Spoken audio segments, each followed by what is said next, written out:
बिस्मिल्लाहिर्रहमानिर्रहीम। अस्सलाम वालेकुम रहमतुल्लाहि व बरकातुहू। स्टूडेंट्स, आज का हमारा टॉपिक जो है वो नया topic next topic 3.5 debug the code.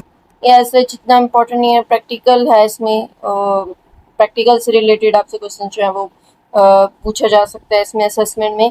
ठीक है, प्रैक्टिकल जो असेसमेंट होती है उसमें के debugging refers to the locating an error. Debugging में क्या होता है? डिबगिंग ऐसा प्रोसेस है जिसमें एरर्स या बग्स को जो है वो आइडेंटिफाई किया जाता है। ठीक है, उसको आइडेंटिफाई न सिर्फ किया जाता बल्कि फिर उसमें बग या एरर्स को रिमूव भी किया जाता है। ठीक है, ये डिबगिंग की डेफिनेशन है। इन विजुअल स्टूडियो .NET ये आपने विजुअल स्टूडियो जो है इंस्टॉल करना होगा। Select run from the menu, apply choose run debug. ये आपके पास रन फिगर में डिस्प्ले हुआ हुआ है, ये इसमें आपको बता रही हूँ। ठीक है, तो आपने जो है वो रन पे क्लिक करना है। रन पे क्लिक करेंगे, मेन्यू अपीयर होगा। ठीक है, और उसके ये आपके पास एक डिस्प्ले होगा। इसमें आपने जो है वो रन डिबग पे क्लिक जाना है, चूज करना है। ठीक है, thereafter you will get the debug menu with some buttons and debug console. debug console आपके पास आएगा, कुछ buttons भी आपके पास डिस्प्ले होंगे debugging के। rather than every time accessing the menu and choose option from the there to debug the code, debugging menu is quite handy and allow you to pass. मतलब आप इसको पास या कंटिन्यू करना चाहें तो वो भी ये आपके पास जो है वो डिस्प्ले हो चुका है ना। बट ठीक है, अब यहाँ पे डिबगिंग आप इसको जो है वो पास करना चाहें पास भी कर सकते हैं, कंटिन्यू करना चाहें कंटिन्यू कर सकते हैं, इसी तरह से स्टॉप करना चाहें स्टॉप ओवर तो वो भी आप कर सकते हैं। ठीक है, step into go through the code line by line as the program will normally execute. Step into है, स्टेप आउट है। ठीक है, स्टेप इनटू में जो है वो आप मतलब अंदर स्टेप इन करना है और स्टेप आउट बाहर आपने अगर कोई स्टेप करना है मतलब, तो इस तरह से आप डिबगिंग जो है वो स्टॉप करना चाहते हैं वो भी आपने कर ली। ठीक, मतलब कंटिन्यू, स्टेप ओवर और उसके बाद स्टेप इन और स्टेप आउट। ठीक है, ये तीनों एक साथ बटन्स हैं। उसके बाद रीस्टार्ट, अगर आपने डिबगिंग को रीस्टार्ट करना है या स्टॉप सिंपल करना है तो ये सब ऑप्शंस आपके पास यहाँ पे अवेलेबल हैं। ठीक है, तो इसकी मदद से ये आप जो लेबलिंग है ये याद रखनी होगी आपको। ठीक है, step into will go through the code line by line as the program will normally execute so that you have a thorough tracing capability of the code. ये डिफरेंट जो आपके पास ऑप्शंस है, तो इसकी मदद से आप जो है वो कुछ भी करना चाहें तो वो कर सकते हैं। इसके कोड की जो कैपेबिलिटी है वो यहाँ पे ट्रेस हो रही है। To emphasise on lines where you want to check the values of variables की वैल्यूज को चेक करना हो तो इसके लिए आप जो है वो लाइन पे एम्फेसाइज करना चाहते हैं वो कर सकते हैं। You can assign the break point as shown in. अब यहाँ पे ऊपर जो आपके पास ये न्यू ब्रेक पॉइंट, ठीक है, इस पे क्लिक करेंगे तो इनलाइन ब्रेक पॉइंट आपके पास है, एडिट ब्रेक पॉइंट आपके पास है, फंक्शन ब्रेक पॉइंट जिस पे भी आप क्लिक करना चाहें तो वो आप अनेबल जो है वो कर सकते हैं। अनेबल करना है ब्रेक पॉइंट्स को, आउटपुट शो करनी है तो यहाँ से आपके पास आउटपुट आ जाएगी। ठीक हो गया, इसी तरह से ये सारा डिस्प्ले होगा। You can assign multiple breakpoints for the sake of traceability. जिस तरह से ट्रेसेबिलिटी के लिए जो है वो आप मल्टीपल ब्रेक पॉइंट्स जो है वो कर सकते हैं। Visual studio .NET break point is shown in as red dot. अब ये ब्रेक पॉइंट आपके पास जो यहाँ पे असाइन किया हुआ है, ठीक है, तो ब्रेक पॉइंट का क्या मतलब है कि इस जगह पे आपके पास जो है वो रेड डॉट आ जाएगा और ये कोड जो है वो डिबग मोड में एग्जीक्यूट होगा। ठीक है, इस मोड में डिबग मोड में एग्जीक्यूट होगा तो हर बार जहाँ ब्रेक पॉइंट लगा होगा तो हर बार वो क्या करेगा, हार्ड एग्जीक्यूशन जो है वो हार्ड हो जाएगी, मतलब स्टॉप हो जाएगा। At the start of the line while the code is executed in debug mode, the execution halts at every breakpoint such that behavior of the code according to the values can be analyzed.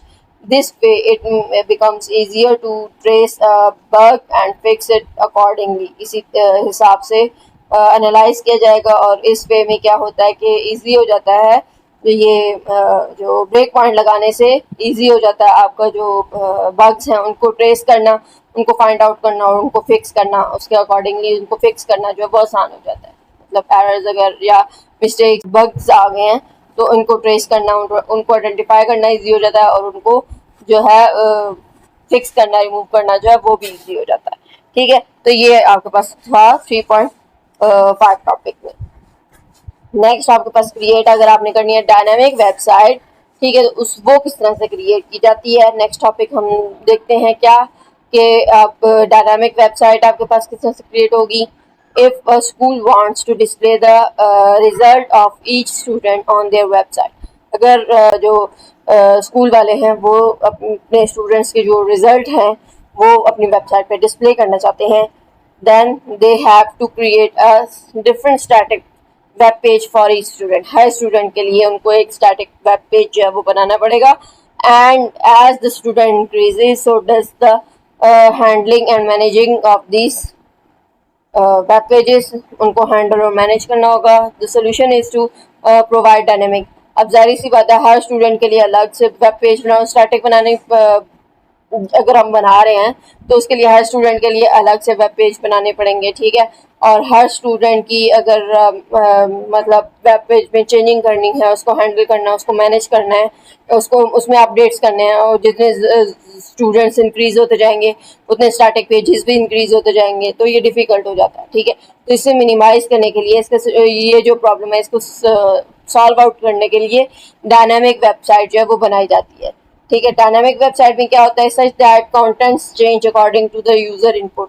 User input के मुताबिक content जो है वो खुद ही change होना शुरू हो जाता है, हमें ज़्यादा मेहनत नहीं करनी पड़ती, मैनेज उसको हैंडल जो है वो नहीं करना पड़ता इंडिविजुअली हर जो वेब पेज है उसके लिए। Such dynamic website can be created by JavaScript along with HTML and CSS. तो जावास्क्रिप्ट को यूज़ करके एचटीएमएल और सीएसएस के साथ हम ये डायनामिक वेबसाइट जो है वो क्रिएट कर सकते हैं। ठीक है, कैसे क्रिएट करते हैं, नीचे आपके पास कोड भी आ रहा है। ठीक है, तो हम वो देखते हैं।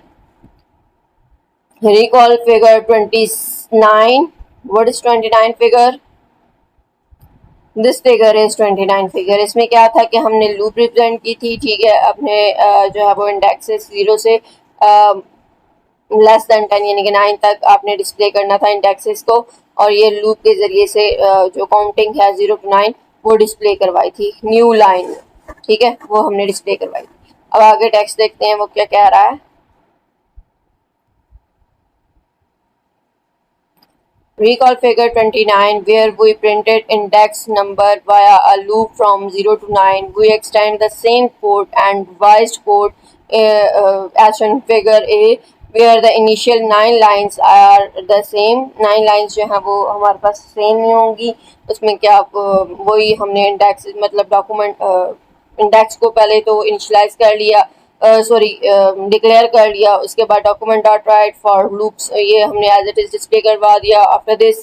ठीक है, उसके बाद ये लूप के लिए आपके पास फॉर लूप जो है वो लिख दिया हमने इंडेक्स 0, इंडेक्स लेस देन 10 और इंडेक्स प्लस प्लस, और document dot right index number आपके पास यहाँ पे डिस्प्ले कर देगा। ठीक है, ये यहाँ तक तो आपके पास तकरीबन सेम ही है। Document dot right for loop stop हो जाएगी उसके बाद। ठीक है, अब नेक्स्ट आपके पास फंक्शन जो हमने बनाना है, जो मेन चीज़ डायनामिक वेबसाइट के लिए फंक्शन हमने यहाँ पे बनाना है, जो स्टेप नंबर 10 है वहाँ से, लाइन 10 से। A new function is added namely desc order which when is called prints the index in descending order. ठीक है, क्या करेगा, डिसेंडिंग ऑर्डर में ये डिस्प्ले करेगा। हमारे पास सीक्वेंस में था ना, असेंडिंग ऑर्डर में था, अब इसको डिसेंडिंग ऑर्डर में डिस्प्ले करना है, तो क्या करेगा, डेस्क ऑर्डर फंक्शन एक बनाएंगे। Additionally the program has an ID of dynamic content and a button which when pressed calls the descending order function। जब हम ID ये डायनेमिक कंटेंट के नाम से एक आइड बनाएंगे और बटन पे जब प्रेस करेंगे तो वो आपको रिवर्स ऑर्डर में फंक्शन जो है वो जो भी एंट्री होगी वो डिस्प्ले कर देगा। A dynamic content is component or portion of the website that alerts based on the user input। ये नीचे आपके पास जो हुई भी है शो, ठीक है। उसमें अब क्या है, ये आपके पास यहाँ तक तो स्टॉप हो गया था, ठीक। फिर ये लाइन 9 तक। उसके बाद नेक्स्ट फंक्शन डेस्क ऑर्डर यानी कि डिसेंडिंग ऑर्डर के नाम से हमने एक फंक्शन बना लिया। उसके बाद फॉर इंडेक्स 10, अब जाहिर सी बात है ऑपोजिट हमारा जो है वो सारा कुछ चलेगा, ठीक है, रिवर्स ऑर्डर में चलेगा। यानी कि पहले हमने 0 से इनिशलाइज किया था, अब हम 10 से इनिशलाइज करेंगे। पहले हमारी कंडीशन में 10 आ रहा था, अब हमारी कंडीशन में जो है वो ग्रेटर देन 0 आ जाएगा, ठीक है। वहाँ पे लेस देन 10 था और यहाँ पे ग्रेटर देन 0 आ जाएगा। और इंडेक्स यहाँ पे -1 होगा, वहाँ पे +1 हो रहा था, यहाँ पे रिवर्स ऑर्डर में चलना है तो डिक्रीज हो रही है वैल्यूज, तो -1 आ जाएगा। Document dot right index number index, ठीक है, ये आपको पता ही है, इस तरह से डिस्प्ले कर देगा। और BR का टैग भी हम साथ में लगाएंगे ताकि नेक्स्ट लाइन में वो डिस्प्ले करे। क्लियर। उसके बाद स्क्रिप्ट हमारा क्लोज टैग, ये ब्रैकेट्स जो है वो हर फॉर लूप के लिए दोनों वो भी क्लोज होंगी, फंक्शन के लिए भी क्लोज हो गई और फॉर लूप की भी क्लोज हो गई। उसके बाद हमने P का टैग यूज किया। ID डायनेमिक कंटेंट यहाँ पे डिस्प्ले कर रहा है। Click button to change output of descending order.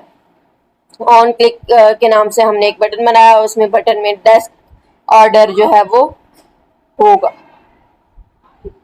अब डेस्क ऑर्डर फंक्शन जो है वो कॉल हो रहा है, ठीक है, डायनेमिक कंटेंट के नाम से। आईडी बनाई, बटन क्लिक करेंगे तो वो फंक्शन परफॉर्म करेगा आपको, ठीक है। As the web page loads, the index number are printed in ascending order and buttons with the message is visible as shown in figure B. ये आपके पास फिगर बी में जो है वो शो होगा, ठीक है। On pressing the button and the index number is printed in reverse order. More over after line 13 line के बाद, ये 13 लाइन है, ठीक है। ये इंडेक्सेस के बाद हम क्या कर सकते हैं, if we add line of code, अगर हम ये लाइन ऑफ कोड यानी कि document dot body dot style dot body background colour हम पीच पफ करना चाहते हैं तो वो करके करेंगे तो जो हमारे पास न्यू आएगा ना, मतलब डिसेंडिंग ऑर्डर में जो आएगा वो इस कलर में शो करेगा, ठीक है। Save the file, refresh the function and press the button, then output changes to figure C where the background color of the web page also changes. You may try to add another button and separate the functionality of the changing background color. Hope so आपको इसकी समझ आ गई। अभी हम इसको जो है वो रन करके देखते हैं। अब ये आपके पास वो बुक वाला कोड है, ठीक है। अब इसमें आपके पास आप देख सकते हो कि ये टाइप टेक्स्ट जावास्क्रिप्ट, उसके बाद इंडेक्स वेरिएबल जो है वो डिक्लेयर किया है यहाँ पे, ठीक है। उसके बाद जहाँ जहाँ पे इंडेक्स वेरिएबल यूज हो रहा है वो हम यूज कर सकते हैं। अगर डिक्लेयर नहीं किया होगा तो सिंटैक्स एरर दे देगा, ठीक है। ये जितने भी आपके पास यूज हुए हैं वो हम यूज नहीं कर सकते थे, ठीक है। तो डॉक्यूमेंट डॉट राइट फॉर, ये डॉक्यूमेंट डॉट राइट आपके पास आ गया, ठीक है। उसके बाद हमने जो भी प्रिंट करवाना था उसके बाद नेक्स्ट लाइन के लिए BR का टैग लगा दिया। और ये भी मैं आपको एक्सप्लेन कर चुकी हूँ इंडेक्स फॉर लूप का, ठीक है। और ये जो आपके पास इन्वर्ट करने के लिए है वो भी मैं आपको यहाँ पे बता चुकी हूँ। इंडेक्स ग्रेटर देन 0, तो ये सारा भी मैंने आपको बता दिया, एक्सप्लेन सब कर दिया। अब हम इसको जो है वो रन करके देखते हैं। तो उसके बाद ये करने के बाद हम कलर की तरफ आएंगे, जो कलर वाला टेक्स्ट आपको था ना कहा हुआ नीचे, वो फिर आपको बता ये आप आउटपुट देख सकते हो कि फॉर लूप सिंपल जो है वो आपको शो कर दी है, ठीक है। अब मैं डिसेंडिंग ऑर्डर में आपको, हमने बटन बनाया था ना क्लिक ऑन बटन, मतलब डिसेंडिंग ऑर्डर के नाम से, ठीक है। उस पर हम क्लिक करेंगे तो आपको डिसेंडिंग ऑर्डर में ये शो करेगा। तो ये मैंने क्लिक किया, अब आप देख सकते हो ये डिसेंडिंग ऑर्डर में इसने आपको शो कर दिया हुआ, ठीक है। तो आप जो है वो रिवर्स ऑर्डर में आपके पास ये आ रहा है 10 से लेकर ऑनवर्ड 1 तक, क्लियर। तो अब अभी इसी टेक्स्ट मतलब आप कह रहे हो ना कि 0 से 9 तक है उसमें, और इसमें तो 10 तक 10 9 1 मतलब 10 से स्टार्ट हो रही है और 1 तक आ रही है। तो उसमें थोड़ी सी टेक्स्ट में चेंजिंग करनी पड़ेगी, वो करके फिर उसी तरह से आपको मैं शो करती हूँ कि 1 से 10 तक कैसे आता है, 10 से 1 तक कैसे आता है। अब ये स्टार्टिंग, अब यहाँ पे फॉर लूप जो ये स्टार्ट हुई है, यहाँ पे अगर हम कर दें 1 और ये लेस देन इक्वल टू 10 और इंडेक्स प्लस प्लस या +1 जो भी दिया हुआ है, ठीक है। तो अब ये मैंने अगर कर दिया तो अब आप देखना कि 1 से 10 तक आपको टेक्स्ट डिस्प्ले करेगा और ये 10 से यहाँ पे लेस देन 0 करें या लेस देन इक्वल टू 1 करें की बात है। ठीक है, तो कंडीशन जो भी आप लगा दो। तो अब आपने देखना कि वही आपको एज इट इज प्रिंट करके देगा 1 to 10 और 10 to 1। ठीक है, यहाँ पे मैंने इंडेक्स +1 किया है।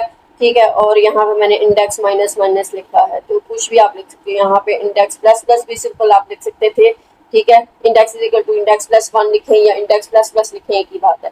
और यहाँ पे index is equal to index -1 लिखूं या इंडेक्स माइनस सिंपल लिखूं, एक ही बात है। ये आप जो हायर क्लासेस में या पढ़ेंगे कि इन ये जो आपके पास सिंबल है ना, ये वाला सिंबल, ये कहलाता है डिक्रीमेंट सिंबल, और यहाँ पे प्लस अगर हो तो वो कहलाता है इंक्रीमेंट सिंबल।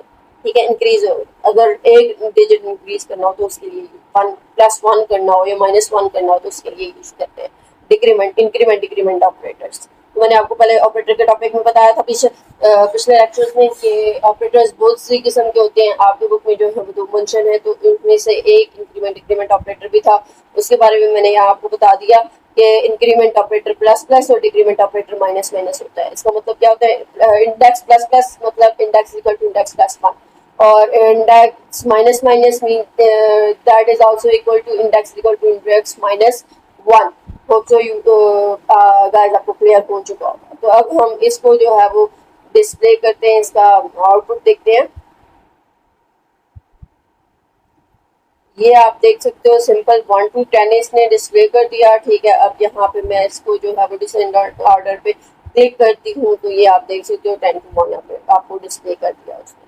ठीक है, तो ये सिंपल सा आपके पास था 10 to 1 कैसे करता है और 1 to 10 कैसे करता है। अभी आप देखें, मैंने एक लाइन जो आपकी बुक में मेंशन था उसमें एक लाइन ऐड करनी है कलर्स के लिए, तो हमने कलर के लिए एक लाइन ऐड की है, document dot body dot style dot background equal to, यहाँ पे कोई कलर का नाम दे दिया। ठीक है, कोई भी कलर का नाम दे दे आप, मैंने बीच का जो है वो रखा है। ठीक है, अब ये कलर आया, इसके बाद आप देखिएगा कि आउटपुट क्या आता है। ये सिंपल आपके पास आउटपुट आ गई। ठीक है, अब ये सिंपल आपके पास आउटपुट है। ठीक है, अब मैंने इस डिसेंडिंग ऑर्डर पे क्लिक किया और ये आप देख सकते हैं रिवर्स ऑर्डर में आपको डिस्प्ले कर रहा है और साथ में कलर भी इसका चेंज है। ठीक है, तो यही बात थी, ये कलर भी साथ में आपको ये चेंज करके दे देगा। तो इस तरह का क्वेश्चन जो है वो आपका इसमें क्या उसको कहते हैं एक्सरसाइज, उसमें क्वेश्चन ये इस तरह का है मेंशन, तो वो इसी तरह से आपने करना है। किस तरह से करना है ये आपको भी मैंने बता दिया। ठीक है, तो इसी तरह का क्वेश्चन था कि कलर भी चेंज करना है और साथ में आपने रिवर्स ऑर्डर में भी रिवर्ट भी करना है, तो वो ये आपके पास इसका आंसर है। ये क्वेश्चन अब मैं आपको पूछूंगा, ये लास्ट क्वेश्चन, ये आप देखो, in context figure D and add another button namely revert के नाम से आपने बटन डालना है और वो प्रेस करोगे तो आपको कलर भी वो चेंज करके दे। ठीक है, रिवर्ट करे with both colour and index values भी कलर और कलर भी चेंज हो, यानी मतलब यहाँ पे आपको जो है वो क्या कहते हैं, बटन डिसेंडिंग ऑर्डर के नाम से था ना, तो आपने रिवर्ट के नाम से बटन लिख दिया। तो जहाँ पे हमने डिसेंडिंग ऑर्डर लिखा था वहाँ पे जस्ट रिवर्ट आप कर देंगे तो वो आपका एज इट इज आ जाएगा, क्लियर हो जाएगा आपको। मतलब जस्ट इसमें हमने रिवर्ट के नाम से बटन लगाना, बाकी सारा मैंने कलर भी आपको और वैल्यूज भी आपको करके बता दिए। ये सेम एज इट इज है, जस्ट आपने डिसेंडिंग ऑर्डर की जगह कलर ये रिवर्ट लिखना है बस, बाकी सब कुछ होगी। तो ये 10th आपका क्वेश्चन जो है एक्सरसाइज का ये भी हो चुका है। ठीक है, तो ये आपके पास आज का टॉपिक था। होप्स आपको सब क्लियर हो चुका होगा, समझ भी आ गई होगी। और ये क्रिएटिंग डायनामिक वेबसाइट, ये टॉपिक जो है वो समहाउ इम्पोर्टेंट है, इसकी डेफिनेशन आपके पास आ सकती है क्वेश्चन में और साथ में इसका पूछा जा सकता है कि इसकी कोड लिखें। ठीक है, डायनामिक वेबसाइट की डेफिनेशन और साथ में इसका कोड लिखें, तो ये कोड आपके पास लिखा हुआ है। और अगर वो खुद से कोड बोलते हैं, फॉर एग्जाम्पल कोई भी आपके पास कहा जा सकता है कि आपने फंक्शन बनाना है असेंडिंग ऑर्डर, डिसेंडिंग ऑर्डर या मल्टीपल या इस तरह का कुछ भी। ठीक है, तो वो आप क्वेश्चन बनाएंगे। ठीक है, तो आप फॉर लूप फंक्शन के अंदर फॉर लूप वाला जो है वो प्रोग्राम लिखेंगे, कोडिंग लिखेंगे, ठीक है, और आप इसको जो है वो रन करके देख सकते हैं। डिफरेंट चेंजेस वगैरह करके जो भी अपने हिसाब से क्वेश्चन बना के और चेंजिंग करके आप प्रैक्टिस करें। Practice makes a man perfect. तो तभी आपको कोडिंग जो है वो अच्छे से आएगी। HTML की कोडिंग आप सीखें, HTML CSS इससे रिलेटेड, अगर वेबसाइट से रिलेटेड आपको कोई जॉब करनी है, वेबसाइट क्रिएट करना है या वेयर हाउस में, तो उसके लिए आपको ये बेस्ट रहेगा। ठीक है, एडवांस चीज़ें भी सीखते जाएं और जो आजकल चल रही हैं। और अपना नेक्स्ट वीडियो तक के लिए, नेक्स्ट इंशाल्लाह एक्सरसाइज की तरफ हम आएंगे। तो नेक्स्ट वीडियो तक के लिए अपना बहुत सारा ख्याल रखें और टेक केयर एंड अल्लाह हाफिज़।